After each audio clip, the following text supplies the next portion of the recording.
Hello, comic book guys and gals, and welcome to Comic Mag Musings Live. This fella's your host, Bill Miller. Super excited. We're going to do about 3 mystery unboxings today. And before that, we're going to have a lengthy haul of some books that I picked up from a local collector not too long ago, about a week ago or so. So, without further ado, let's get to looking at this haul. So I picked up all these books for about just under $1 a piece. I didn't negotiate on book. It's just coincidental that it worked out to about $1 a piece. Plus, there were a couple trades that were thrown in as well. So we'll go over the trades first.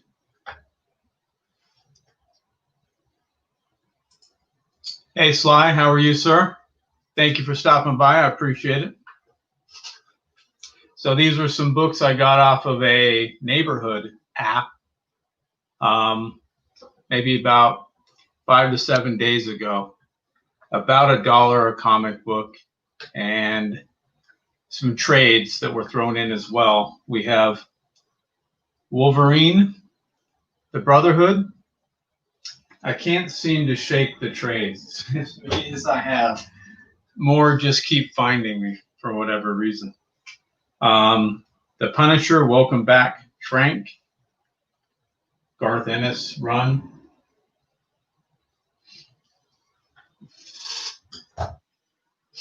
We have Elektra, the Scorpio Key.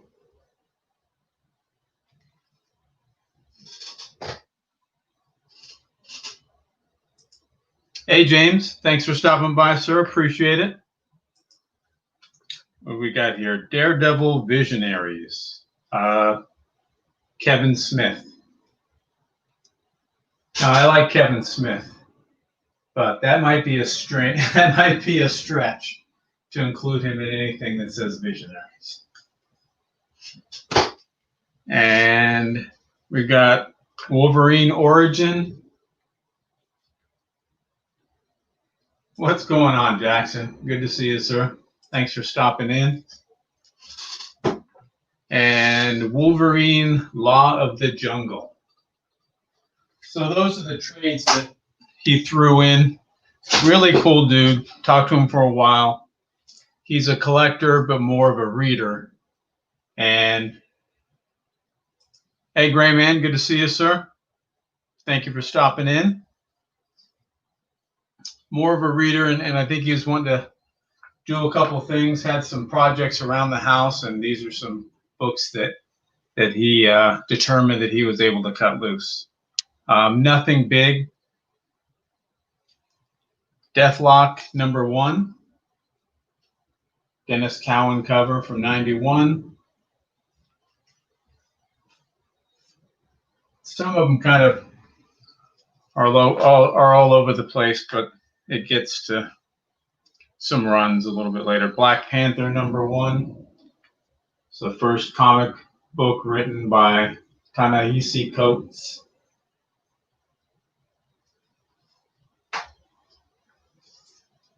Thor 433 from '91.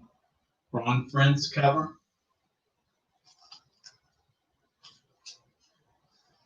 A Year of Marvels #1 from 2016 with the Jamal Campbell cover. Never heard of this one before.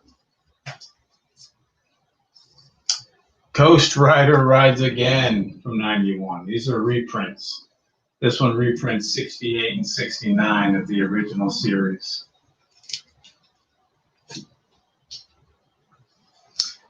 And the famous or infamous glow-in-the-dark cover.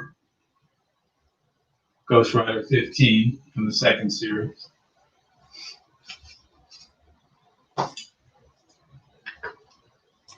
Hey, Andy, how are you? Good to see you, sir. We got #1 Wolverine Soul Taker. Now, he was definitely a Wolverine fan. Silver Surfer #50. This is the first foil embossed comic book cover. So if you love the foil, I guess you have these pioneers to thank for it. New X-Men number 150 from 2004. Phil Jimenez cover.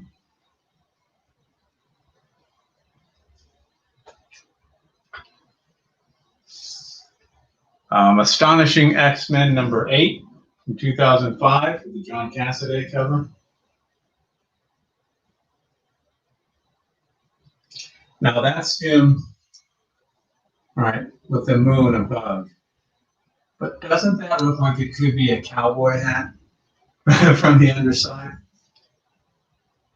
I think it could be. I know it isn't, but I think it could be. Astonishing X-Men number 3.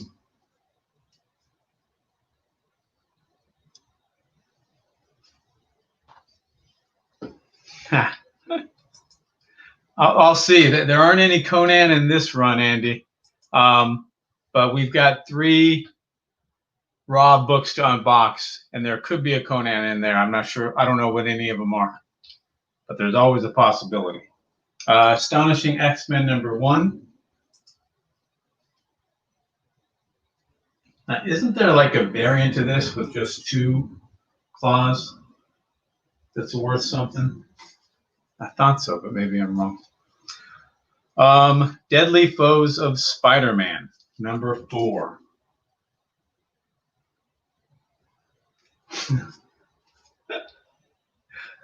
Okay, it could be that too. Number 2.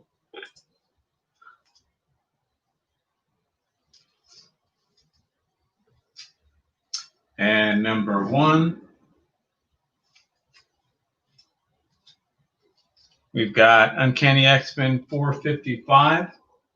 This is the first appearance of Hauka.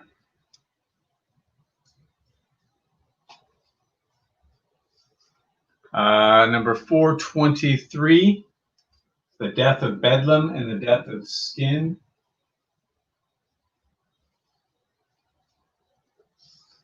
And then we've got Extreme X-Men number 28, the Salvador La Roca cover from 2003.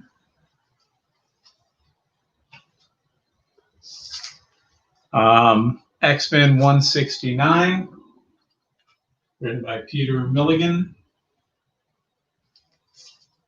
And almost all of them were bagged and boarded too, which is cool.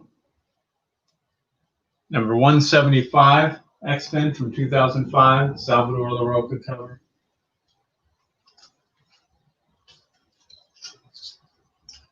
Back to Extreme X-Men, number 4, written by Chris Claremont.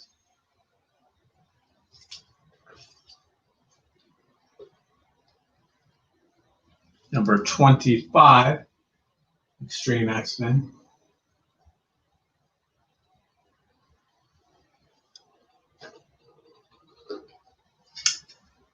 Wolverine versus Blade, number 1. This is the B cover by Matteo Scalera.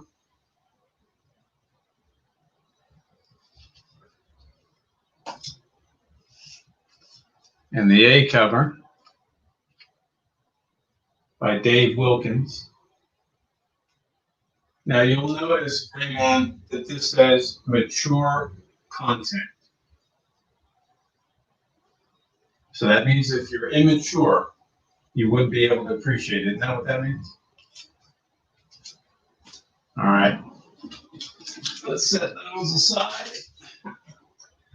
And we got some more. Secret Wars number 9, Alex Ross cover.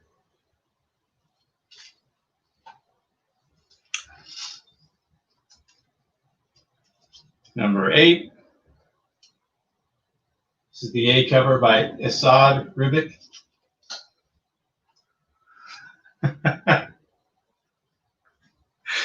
That's exactly right. You ain't joking. Number 7, It's written by Jonathan Hickman. Kind of like Batman on the DC side. Number 6, Alex Ross cover. They're all Alex Ross covers. Number 5, with the exception of maybe the B or C's. Interior art by Asad Rivik.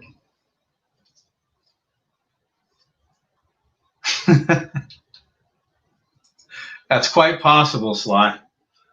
Number 4, again written by Jonathan Hickman. Number 3, Alex Ross cover. Number 2, this is the first appearance of God Emperor Doom and the first appearance of Bar Sinister.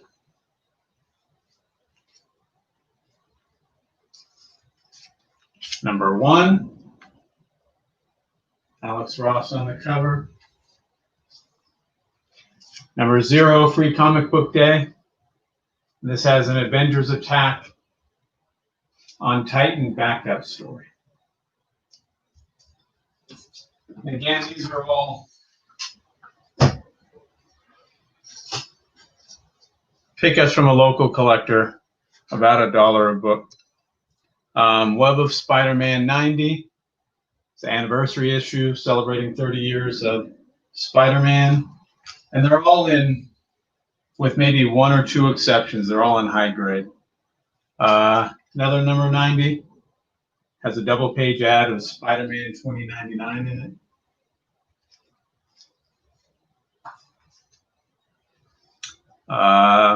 ASM 365.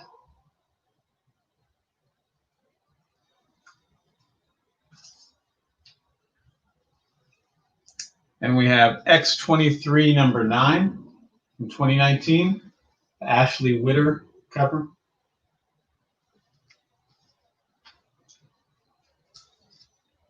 Number 8.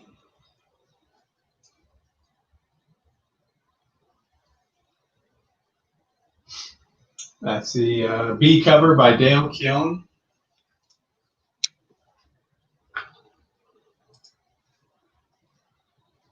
I have not.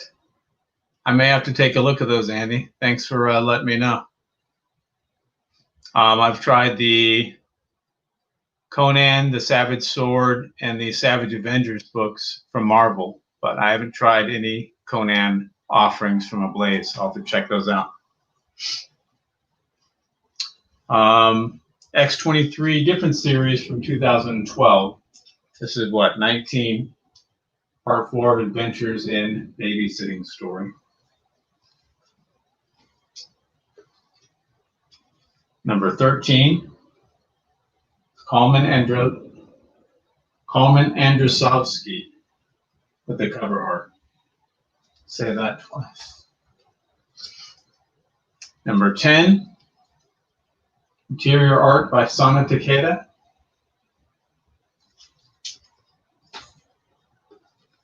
Number 8, Ashley Witter cover.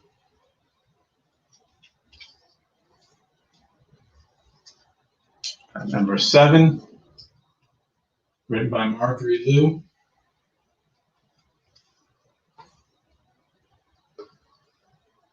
Number 6, interior art by Will Conrad.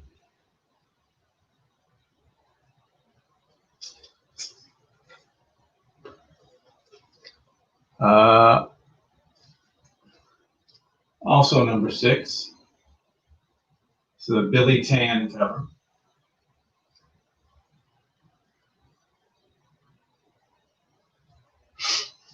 And number 3, written by Craig Kyle. Those are some X23. And what else did we have? Some Wolvie. Surprise. Wolverine, what is this? 180 from 2002, Andy Kubert cover.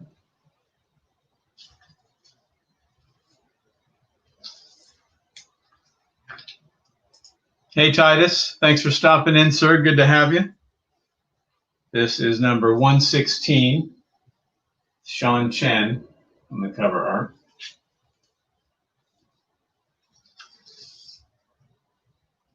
$145, where Wolverine regains his adamantium bones. And I guess there are several versions of this. I think there's some that have gold foil and some that have no foil or color at all. Those are air prints, which are worth more, I guess. Wolverine number 50. Now this, that's on the back. That's black. This is the first appearance of Shiva, a Weapon X hunting robot. 34, the Care Andrews cover.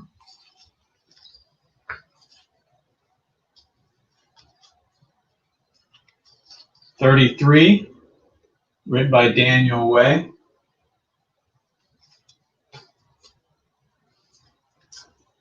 29, from 2005, with a Joe Quesada cover. Remember him back when he did art? He wasn't pretending to be involved in publishing. And this is Wolverine number 4. It's the first appearance of Blood Scream and Roughhouse.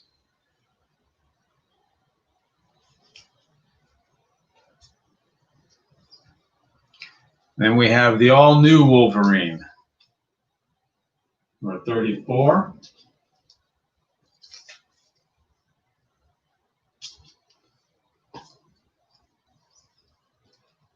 There's 35. This is the last issue of this series.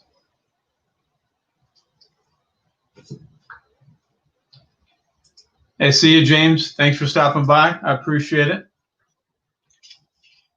33, the first appearance of Old Woman Laura.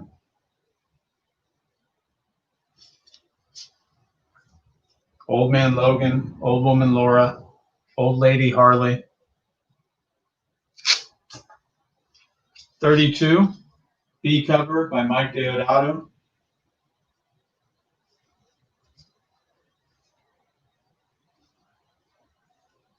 We've got another 32. This is the A cover by David Lopez.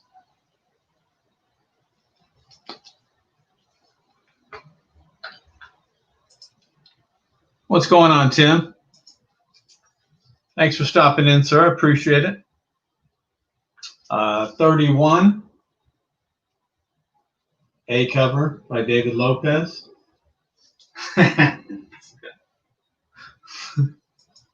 That's true. Number 30.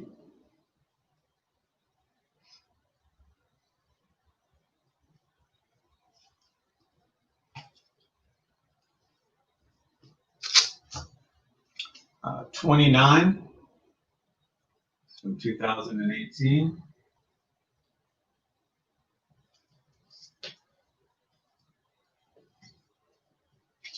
Number 28. First mention of the name Honey Badger for Gabby in this issue.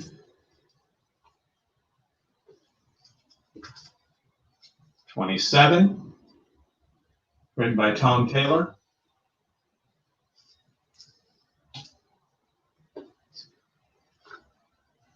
Number 26.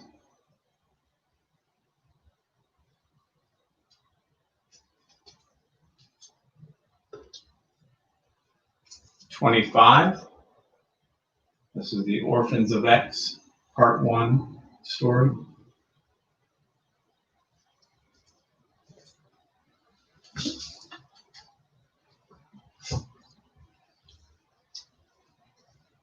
'23. Lionel Francis Yu cover. What's going on, Slim? Good to have you, sir. Number 22, interior art by Leonard Kirk.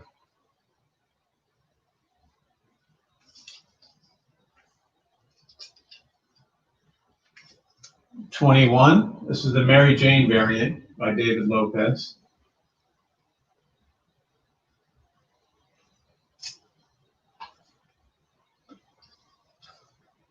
That's not the kind of Mary Jane you're thinking about, Jackson. All right, this isn't Colorado or Oregon. This is the A cover of 21 by written by Tom Taylor.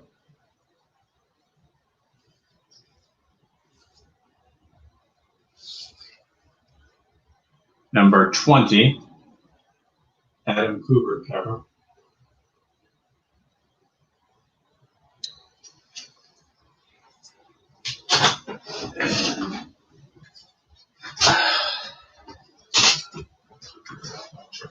We got 19, again, Adam Kubert.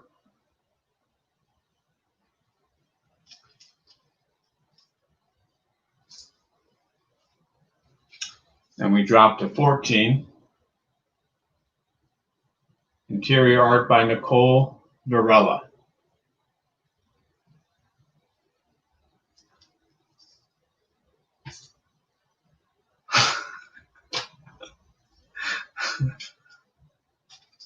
Ha!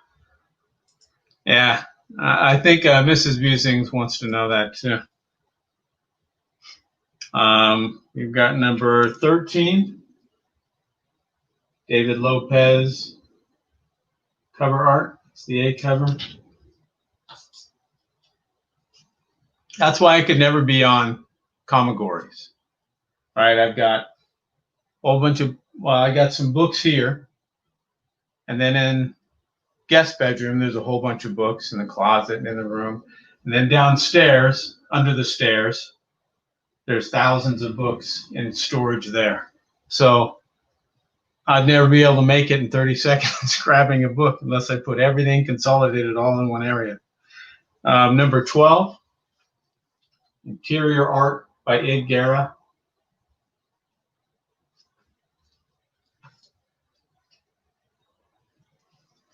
Number 11,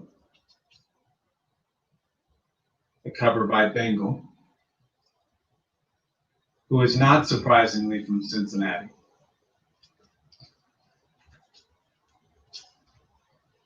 Number 10, again written by Tom Taylor.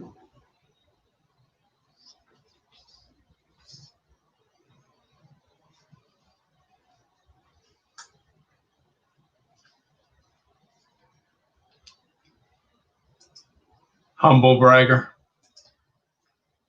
Number 9, interior art by Marcio Takara.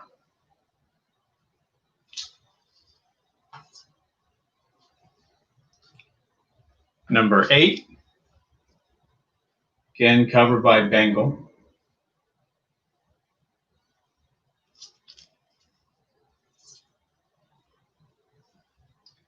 Number 7,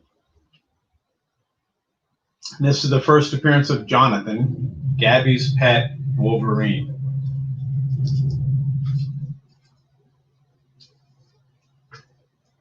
Number 6, interior art by David Lopez.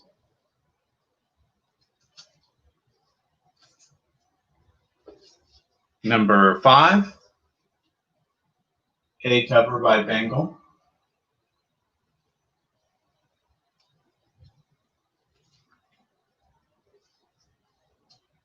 Number 4, ditto on the cover art.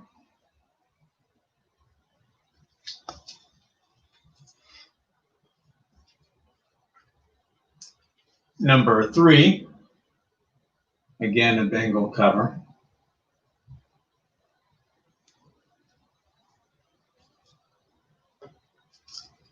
Number 2, this is the first appearance of Gabby, a clone of X-23, who's later named Honey Badger, and then after that, Scout.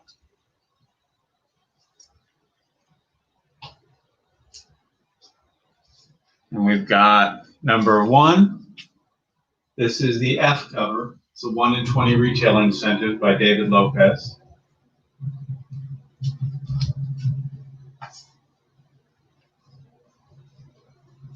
And the A cover of number 1 is the debut of X-23 in the classic Wolverine costume.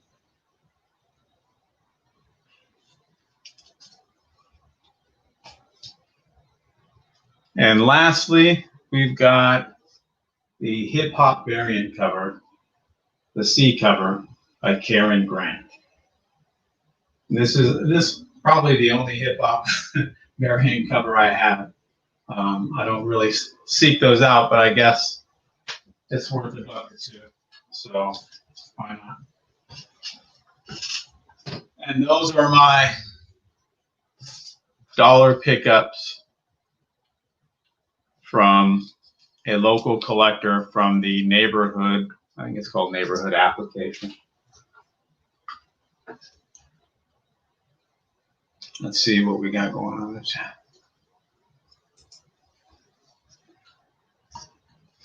That's a good question. We'll have to kind of see where DC is going.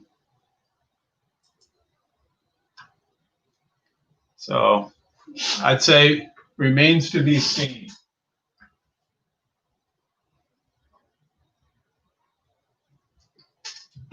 I think DC was planning on making some changes before everything kind of hit in March of this year. So I think some of those were delayed. And I think some projects that were put on hiatus or postponed kind of rehastened those moves and had them rethink things. I think they've made some good moves recently. They've got some good, some pretty good series. I think the Black Label move was smart on their part. I think seeking out another distributor was smart. Should never be totally beholden to one distributor. Then they have all the leverage over you. So I think that was a good move. And it allowed them to gain some market share, at least temporarily, over Marvel. While Marvel was scrambling. Marvel hasn't done a whole lot. I think partly because Marvel's pretty convinced that their drivers are their movies, not their comic books. And I think that DC's wanting to get to that point where their media, their visual media, as in their TV shows and movies, are the drivers and not necessarily the comic book material. So right now it's the tail wagging the dog, and I think that they want to change that. I think they're wanting to move to like a Scholastic type model, more of a graphic novel base model for a lot of their print, and go heavy into digital, which may or may not be a good move. We'll see. I know that the Marvel digital, at least with the Marvel Ultimate, is pretty good, and it's better in quality, and they're a couple of years ahead of DC's offering, at least as far as the number of titles that they have available. And so maybe DC's decided to put a big emphasis and a big push on that. And how that shakes out, I don't know. I don't think that Marvel will follow. I think Marvel will continue to get more and more into the digital, broaden their digital platform. And maybe they get to the point where they have an all-encompassing digital subscription for print, movies, and TV shows, similar to how DC has. But we'll see.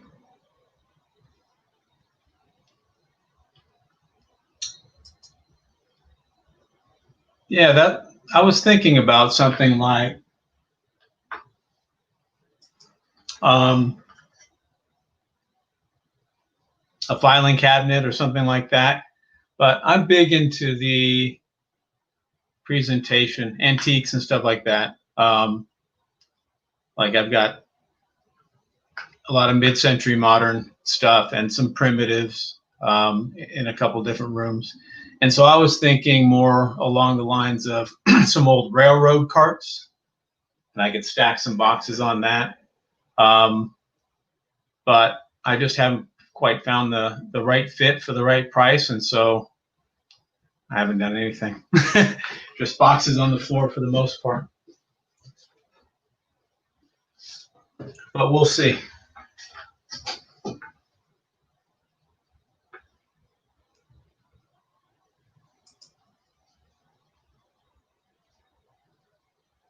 It's possible, or they could just come back digitally with the restart. You know, that could be what their plan is. Some of those canceled series, they say from this point forward, they'll be digital only. I don't know. And if they're successful enough digitally, then maybe they say, okay, we'll put out a trade of that title every arc.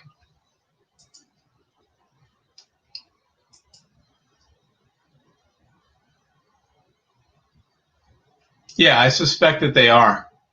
But I suspect that there's a big, well, number one, I don't think Jim Lee has the same say that he had maybe a month ago. So I don't know that it's entirely up to him. And number two, I think that they're better poised, or at least they will be in a few months, better poised to shift or to flex one way or the other more quickly. So if the titles that they have aren't doing well, I don't see them sticking around very long to them, or maybe they convert them to digital or something like that. I think they're looking for a lot of flexibility that they don't currently have.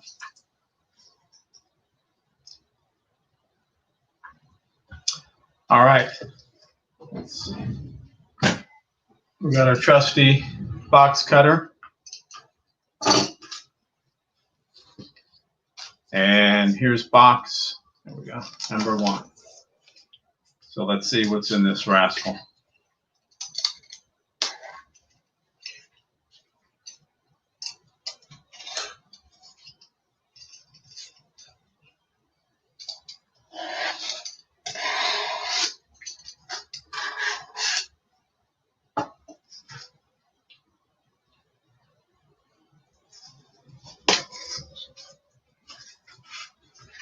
Oh, cool. All right.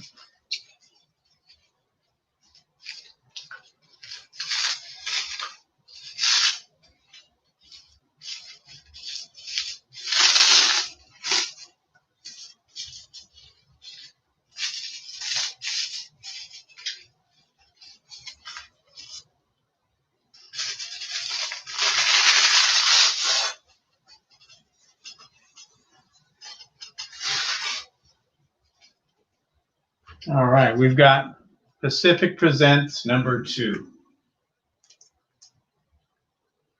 So great Dave Stevens cover art and story inside. Been wanting this one for a while.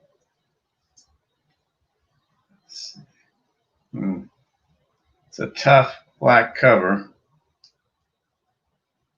Couple really tiny color breaking spine ticks, and definitely a very prominent roll right there on the spine. So that's one.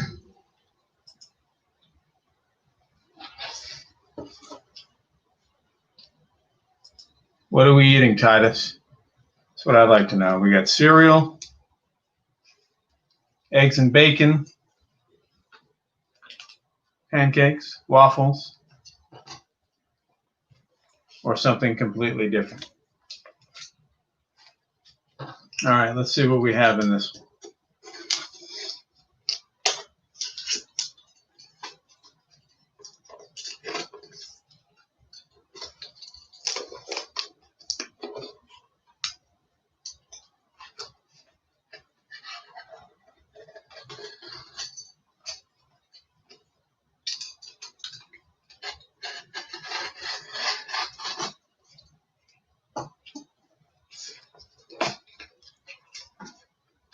All right.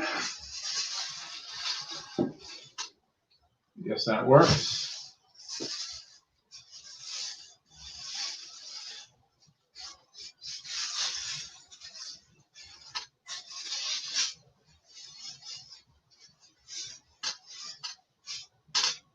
All right.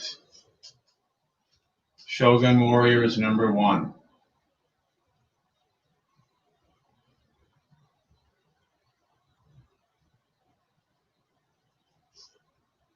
Nice. Nothing wrong with cereal and fruit. And congratulations on losing the pounds. 140 is a lot. Good on you, sir. Yes, Rocketeer is awesome. Too short-lived, unlike its creator, or similar to its creator, I guess. So, if I look at this guy,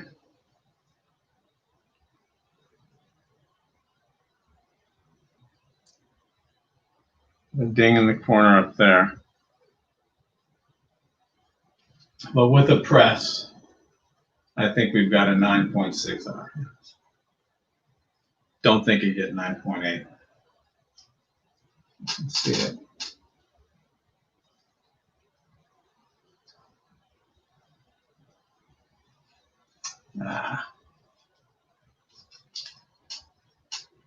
Got that ding. There it is, right there in the corner.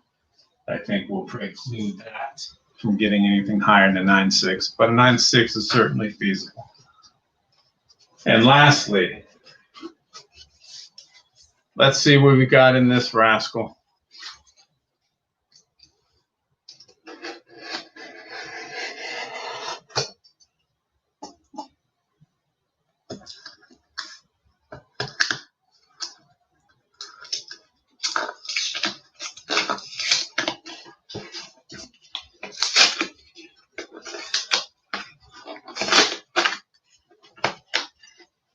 Uh-oh.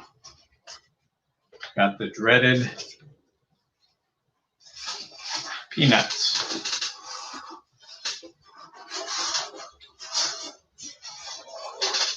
Oh boy, what a mess.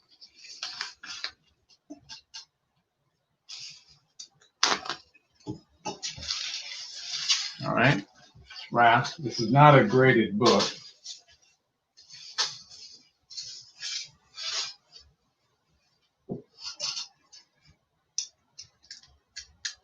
I don't know what it is, so we'll find out.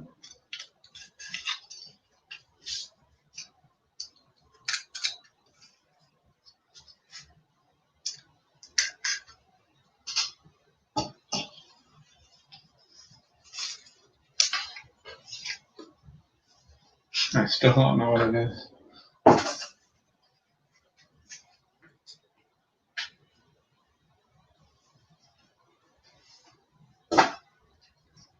All right, I haven't seen it. All right. I remember this guy. So awesome. So I got a graded one, a 4.5. I just love this book. Probably my favorite EC War book. I look at this guy.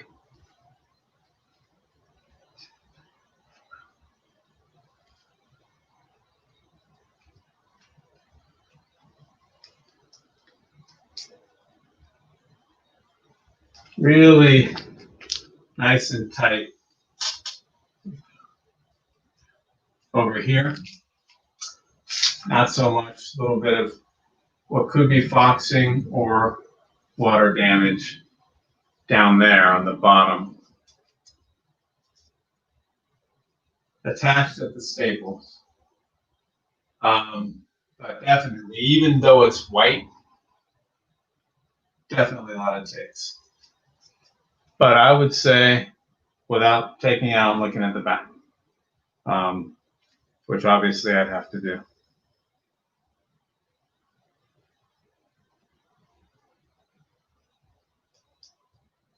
I'd say possibly 5.5 to a 6.5.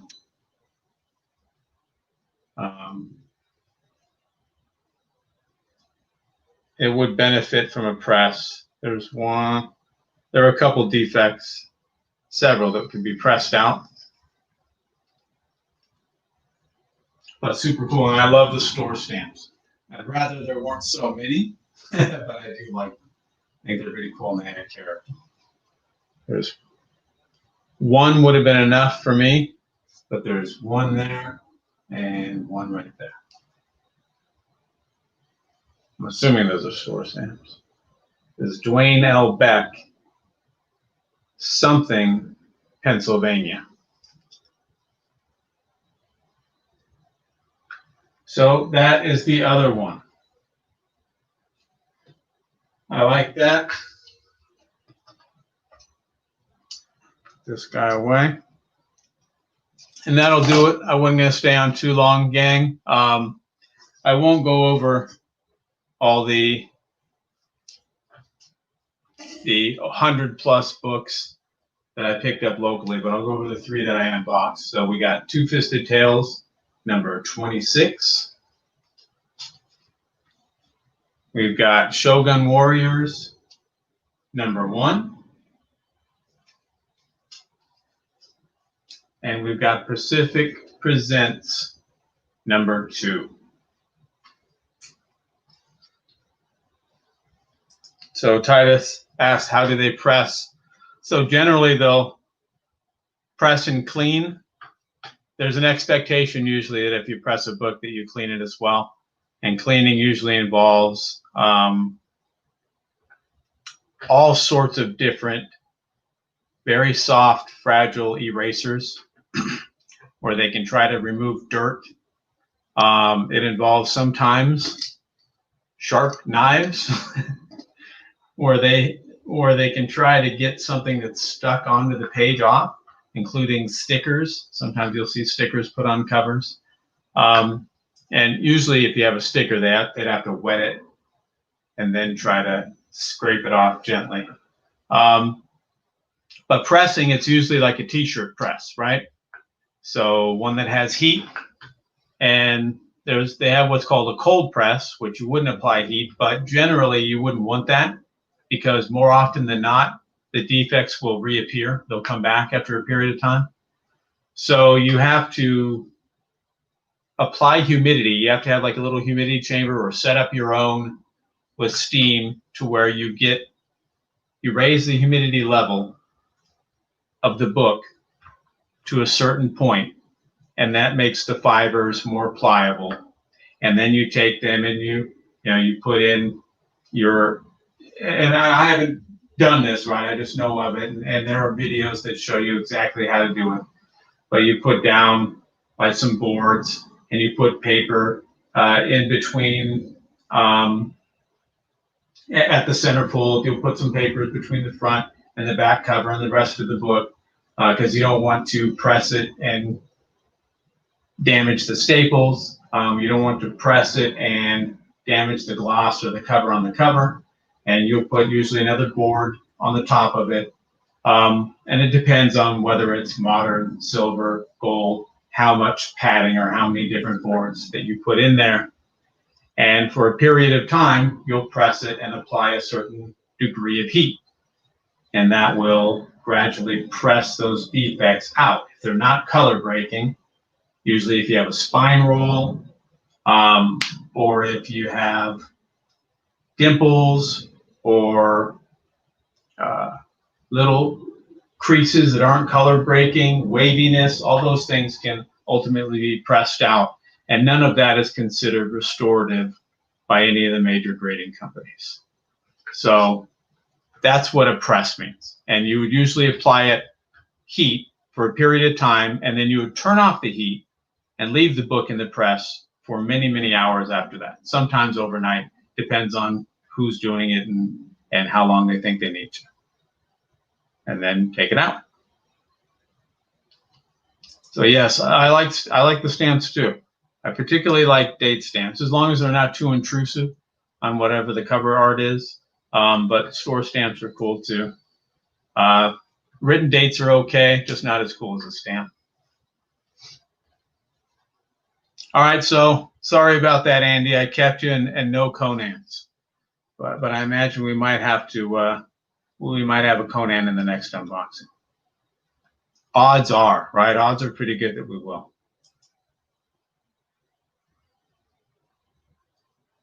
Yeah, I don't blame you. I think to me it's all about ROI, right?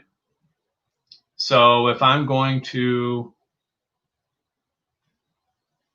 I don't sell raw books. Maybe at some point I will. I've never sold a raw comic book. I've sold several hundred graded comic books, but they were already graded. So if I get into submitting a lot of things to CGC or CBCS, at that point I need to kind of evaluate whether it makes sense economically to get a press. But to me, that's the whole thing. Can you realistically envision getting your money back while suffering perhaps a lack of quality up until a certain point? And then hit that, there we go, break-even point and start making money from that point forward. Hey, Alex.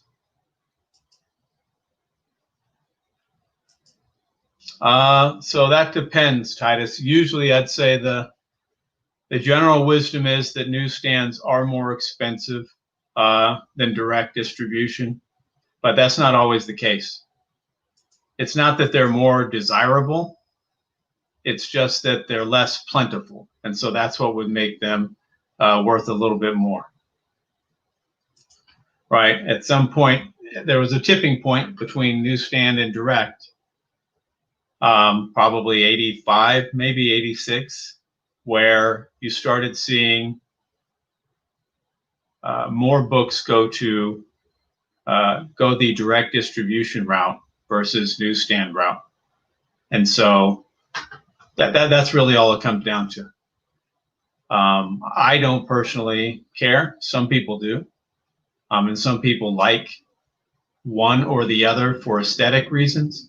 But the main reason there'd be a price difference is because one would be a bit scarcer than the other. And it's usually the newsstand that would be a bit scarcer than direct.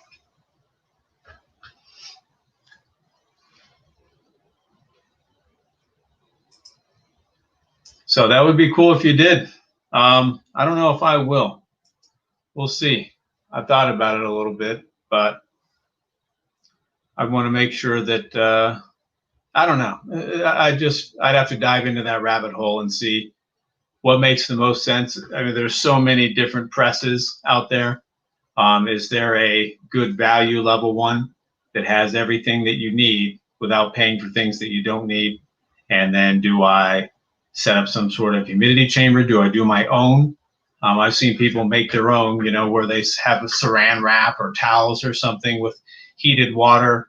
And that, to me, that seems a little bit less precise, but maybe you don't need a tremendous amount of precision. I don't know. Nice. Football and volleyball. You rascal. I saw you and Nick making a guest appearance in Novamad's most recent video.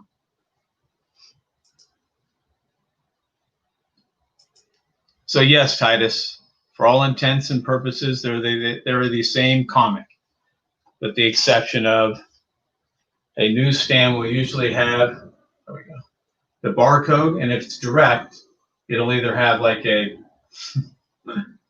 black mark through the barcode because it can't be returned because it was direct, or it would have something else. It would be empty, or it would be a logo, something like that, and that would be direct distribution.